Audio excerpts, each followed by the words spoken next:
Fala galera, beleza? Essa questão pede que a gente identifique o item em que o pronome relativo esteja corretamente empregado. Vamos de baixo para cima. Ó, os jovens cujos pais conversei com eles está esquisito, né? Porque o que eu quero dizer é que eu conversei com os pais dos jovens. Essa relação de pais dos jovens está bem construída pelo pronome cujos. Só que esse com eles não tem que estar aqui, né? Na verdade, o eles vai sumir e esse com, a preposição que indica, né, a relação com conversar, tem que vir para antes do relativo. Então vai ficar os jovens com cujos pais conversei. Essa, portanto, estava errada. De cima, preciso de um pincel delicado, sem o cujo não... Peraí.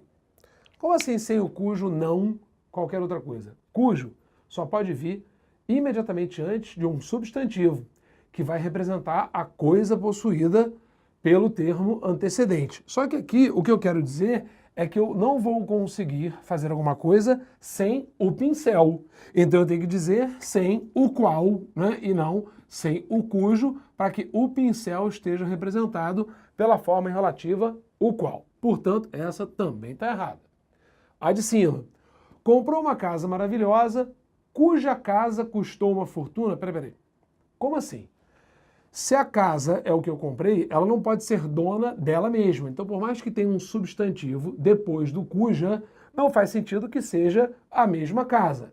No máximo, você poderia dizer, comprou uma casa maravilhosa, cujo valor é uma fortuna. Então, aqui a gente vai tirar o cuja e a casa, e aí pode-se dizer que custou uma fortuna, ou, se você preferir, a qual custou uma fortuna, para representar a própria casa. Certo? Mas se esse papo de cuja casa custou, estava errada também. Penúltima.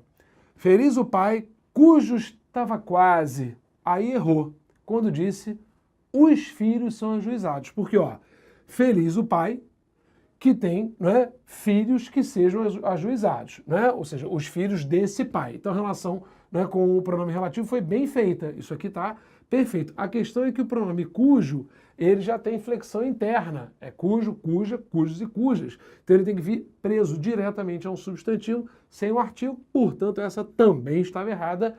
A resposta é a primeira. Vamos só entender por que sem preguiça. É o cidadão em cuja honestidade se pode confiar. Vamos lá. Por partes. O que o cuja está fazendo aqui? Ó, está se referindo à honestidade do cidadão. Essa honestidade pertence ao cidadão. O cidadão tem essa honestidade, portanto, existe uma relação possessiva entre cidadão e honestidade. Isso justifica o uso do cuja. De onde é que veio esse em? Vamos lembrar. Ó, quem confia, confia em alguém. Esse verbo confiar é transitivo indireto e requer preposição em. É semelhante, análogo ao que aconteceu na primeira frase que a gente analisou. Você conversou com os pais deles. Como aqui, ó, a gente pode confiar na honestidade do cidadão. Então, o cuja, repito, está aqui, porque essa honestidade é a do cidadão, pertence a ele, então tem valor de posse nessa relação, o cuja está bem usado, e no caso do em, veio da transitividade do verbo confiar, portanto a resposta é esta, o primeiro item. Beleza? Letra A. Abraço.